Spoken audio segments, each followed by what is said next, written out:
to episode 7 of A Doge Breakfast. I am Big Deno. Today I'm going to spend a bit of time talking about the first list that I'm playing at the Iron Gauntlet, which is a Cryx list led by Scar, the Pirate Queen. So that's Prime Scar, Scar 1, and it's a list I've been playing for quite a few years. It's something I think I'm very proud of in terms of its overall options in a game. It always feels like it has a quality game. I think even against those lists that I've been talking about in the last few episodes that it struggles against, which is Signar, it still has a very solid game. I've played a number of games against E. Haley, and the only time I've lost is when my opponent was an excellent quality player. So it's a strong list. It's got a few different choices that a lot of people don't often see with Prime Scar. So I'm going to go through the theory behind the list and each of the different options that I've taken and why. Should be good information, hopefully a bit of fun too. So I'll get started on the videoing by showing you the army itself. Let's go.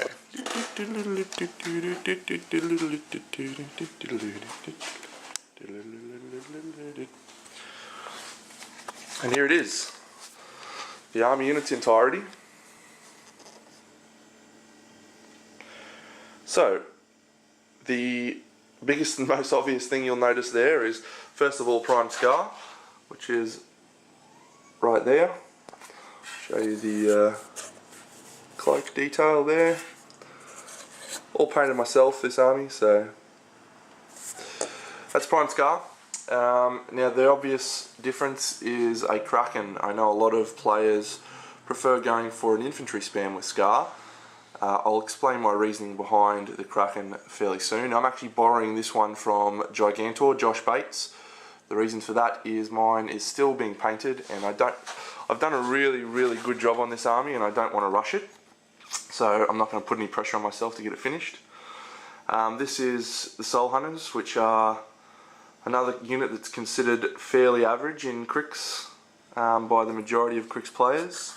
These guys are without a doubt one of the best performing units every time I put this army on the table. So next is the Blood Witches with the Blood Hag. This is a unit that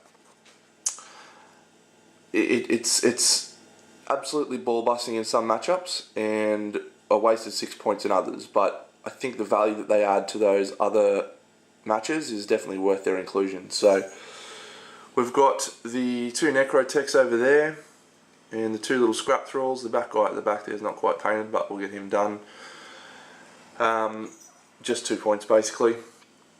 I've got the full Cryx Raiders with the Sea Witch package there, as you can see, and just beside them is the Cryx Raider Captain, who makes a start in pretty much all of the Scar lists, and there's a reason behind that, so I'll talk about that shortly.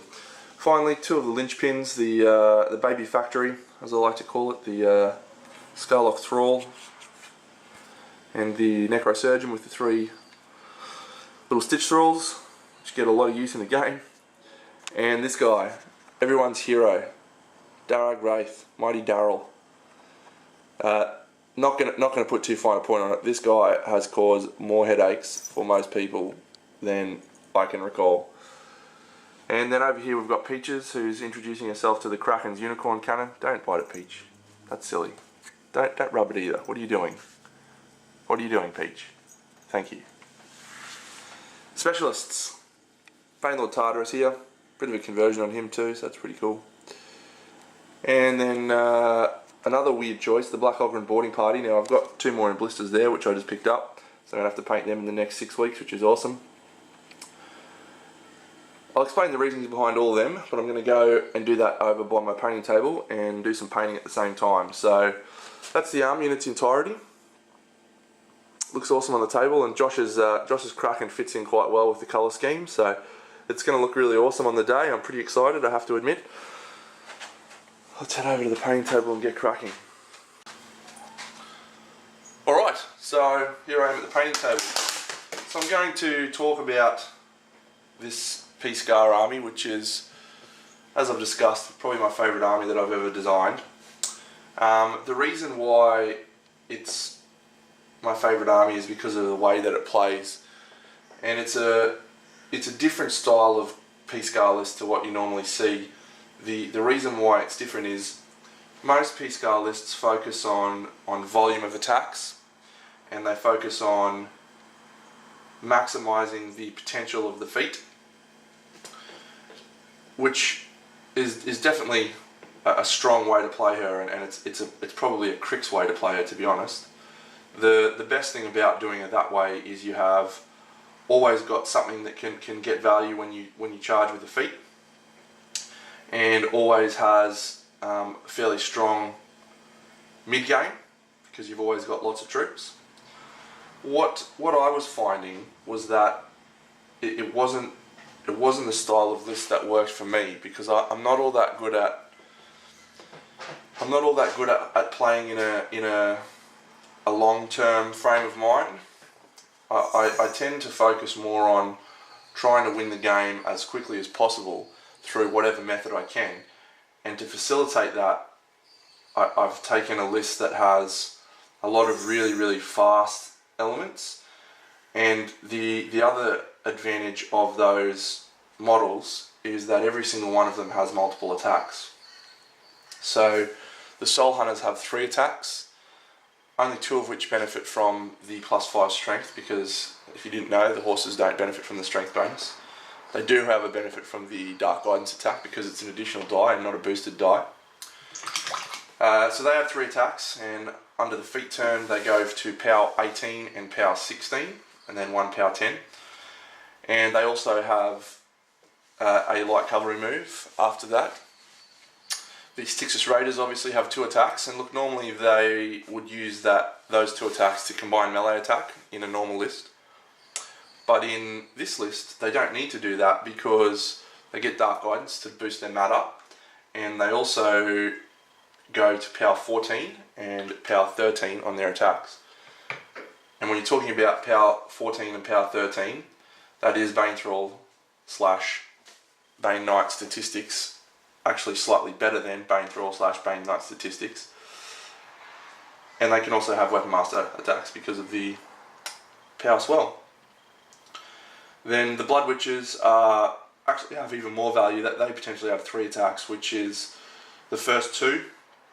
They're obvious ones. The Horns with Gain goes to power 17 and then power 15, and they have the Bloodburst ability, which allows you to put a power whatever on a model within 4 inches.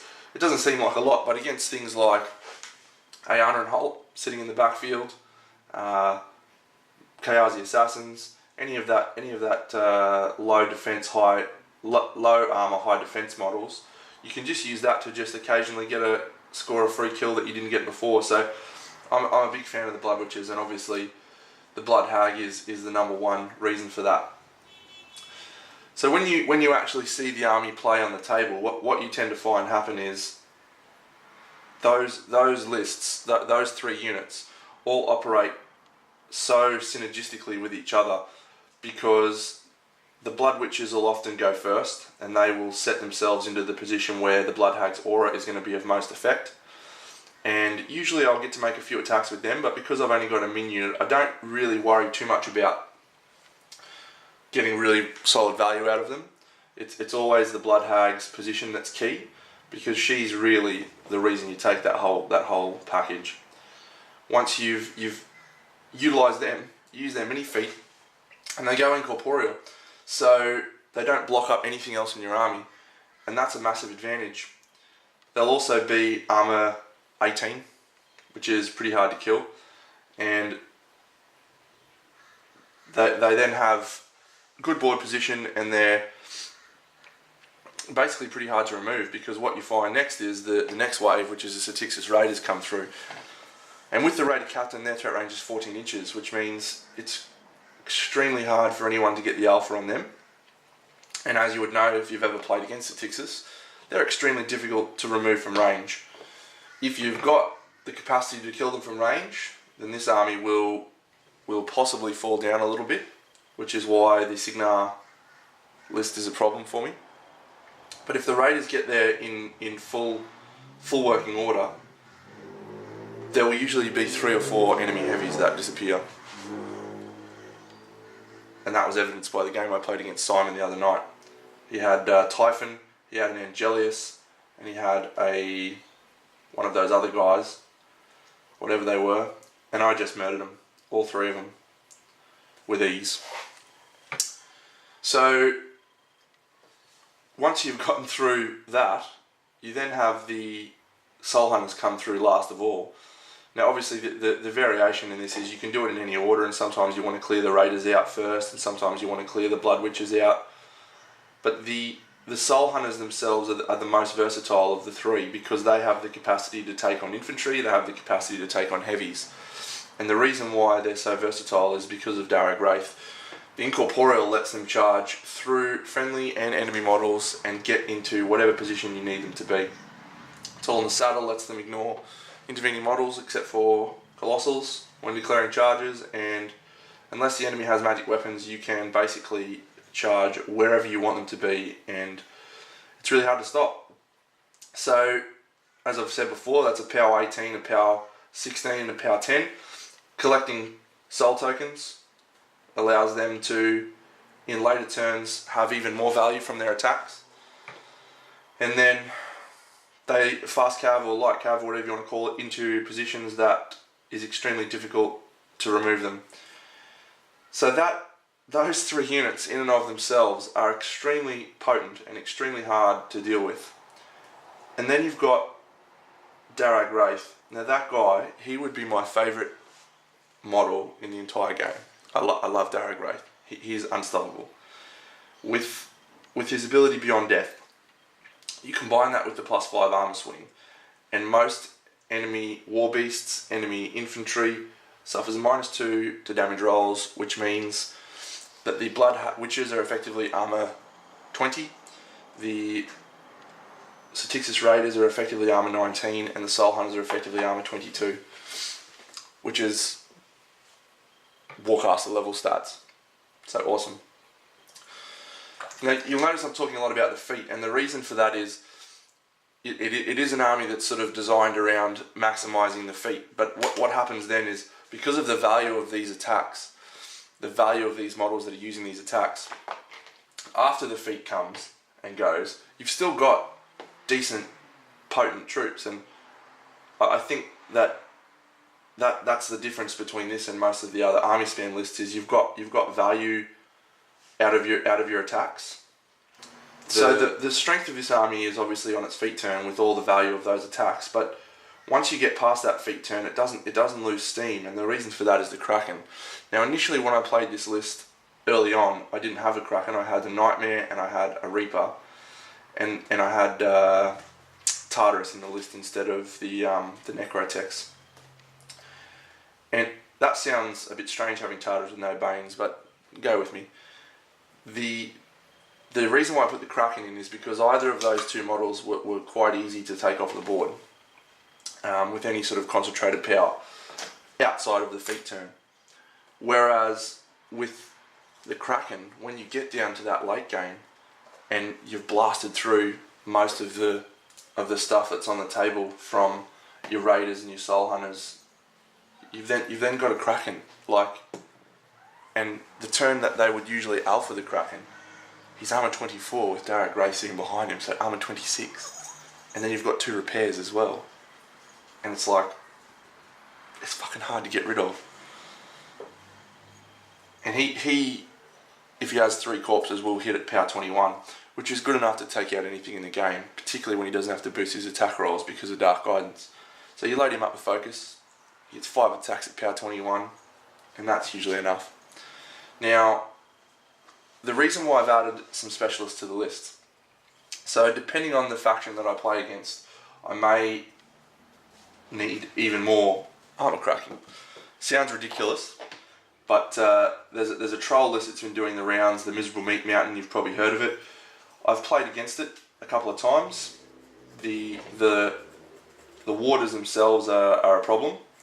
The Trollkin champions are less of a problem, but the warders are annoying.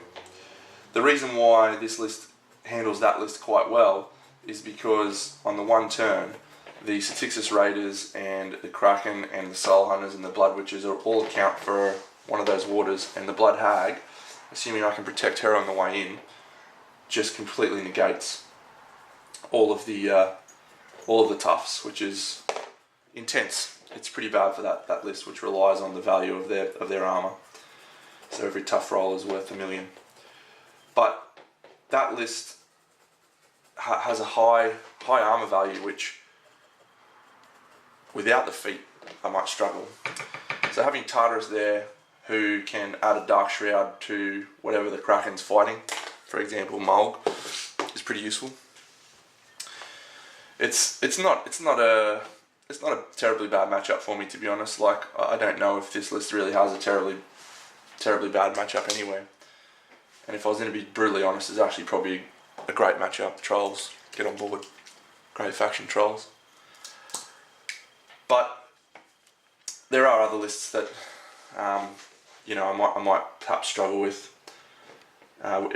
needing a little bit more armor cracking. So Tartarus is in that list. That looked, I'm skirting around the point, but the main reason is Stormwall. So Signar is the problem child for this list, and the Stormwall is the main reason for that, because even with covering fire, even with the feat, Cryx Raiders cannot charge through the covering fire and live. Their armor 17, so it is dice -5, which means they die. They then cannot survive the shooting on the way in, so you have to pop your feet early in a defensive manner, which is not something I like to do. And if they survive, you then get to dance around and skirt around the edges to try and get around the covering fire. Nothing about that game is excellent. It's all very frustrating. But the specialist that I have on the table is something that I think will give me a bit of help in that matchup. So Tartarus goes in. He makes the armor of the Stormwall slightly less, which is awesome, because obviously Cryx have no good way of removing the Arcane Shield. So Tartarus goes in, takes him down armor 20, which is good, which means if anything does get through, specifically Soul Hunters and potentially the Kraken, then they're hitting at effectively +7 strength, which is pretty mad. And the Blood Witches sub out for a max. Small break. The Blood Witches sub out for a max unit of Black Ogren boarding party, and we lose the Raider Captain and the 2 Necrotechs, maybe the Necrosurgeon, and keep the 2 Necrotechs. And the reason for that is the Black Ogren boarding party armor 15, 8 wounds each, which means they can survive charging through covering fire. They can survive significant amounts of power 10s. They're a fairly strong option because they cause terror. Speed 6, mat 7.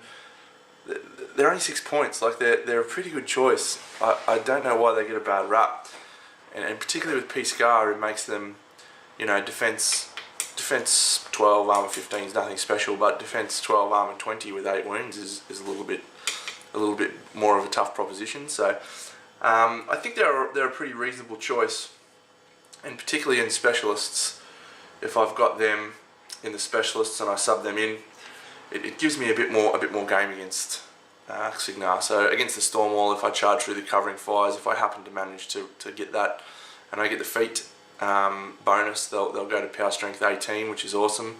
And if Tartarus is there, it's power strength 20. So that's going to do some damage. The Kraken obviously is a key moment in that with his threat range of 12 inches, he can go through, and the Soul Hunters as well go through the covering fire because they're incorporeal. So look, that's part of the plan there. But my other list that I think is a problem is Epic Gaspy, Asphyxius 2, and he's got a lot of problems. But the main one is the Clouds. The Clouds cause so many issues for my list, being all single wound infantry. It doesn't matter what armor you are, if you charge through it, you die. So the Cryx Raiders lose a lot of value in that matchup, as well as being Primex Carnate targets and really just open slather. So that's actually probably as bad a matchup as as the Signar matchups. But on the plus side, I probably won't see Epic Gatsby at this tournament.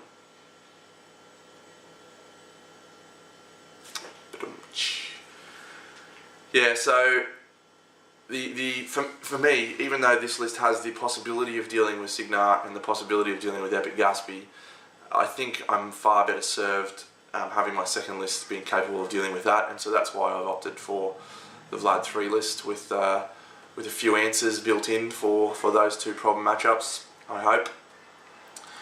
It's the next 6 weeks of testing I've got to go through to make sure that my theories are in fact correct.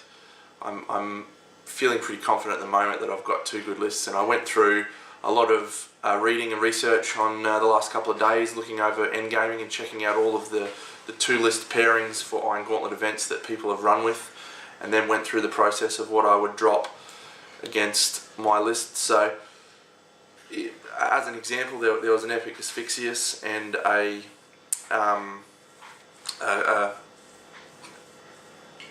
Legion, which obviously sounds bad, but I'm pretty confident the Legion player wouldn't drop his list against my Scar list, so I know he's going to drop Gatsby, which means I kind of have the power in that matchup, so I get to take Epic Vlad, and that's a you know, something I've planned for.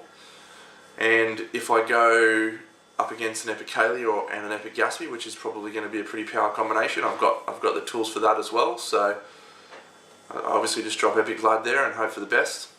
So look, I think I've got a decent two list pairing, and with the Prime Scar list, it's really a strong list that has answers to pretty much everything in the game, I think. So I'm feeling pretty confident about it. I've got a little bit of painting to do, as you would have seen.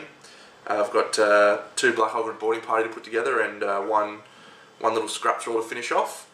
And the Epic, or the triple Vlad list is actually all painted and ready to go. So in terms of painting, I'm all done for Iron Gauntlet, so I'm fine.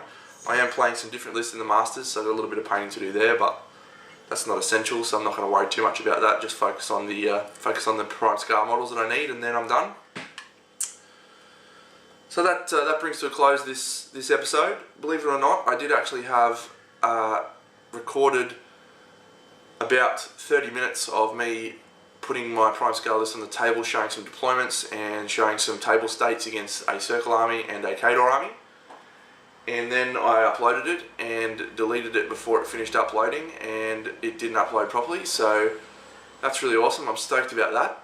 I'm a bit demoralised, so I'm not going to go and record it again at the moment, but if anyone does want to see that Prime Scar list on the table against some other armies and stuff, I'll make sure I get some footage in the future, so just let me know. Thanks everyone for tuning in, and I appreciate all the support with the Doge's Breakfast so far. We've had a lot of people. I know we did say that we were going to show our shirt design in this episode. I haven't actually completed it yet, and I promise it will come out soon. We've got something really special planned for that, and I think everyone's going to really get on board. So I'll reveal all the details of that when I have the shirt design. So thanks everyone again for the support, and thanks for tuning in. I hope you're enjoying this series that we're doing just for you guys. It's been a lot of fun for James and I so far. So we're having a great time, and I'm really looking forward to some of the stuff we're going to do at Lock and Load as well. I've been in touch with a few celebrities in the War Machine community, and we're going to get a chance to interview them and have a talk to them, so it's going to be a lot of fun. Anyway, that's it. Thanks very much. You're all the best. Doge's Breakfast. Woo! Cheers. Big dinner. By the way, in case you're wondering, James showed what's on the back of his shirt. The back on my shirt says Hammer time, baby. Oh yeah.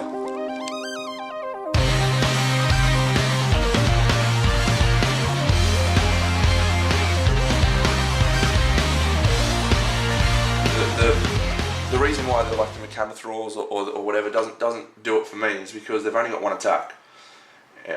Mechanathraws are obviously a bad example because they have two attacks, but they're only Mat 5 and they're only PL 11. I'm not really doing a good job here of explaining why Mechanathraws are worse, because actually Mechanathraws are awesome. I'm going to cut that bit out because that was just rubbish.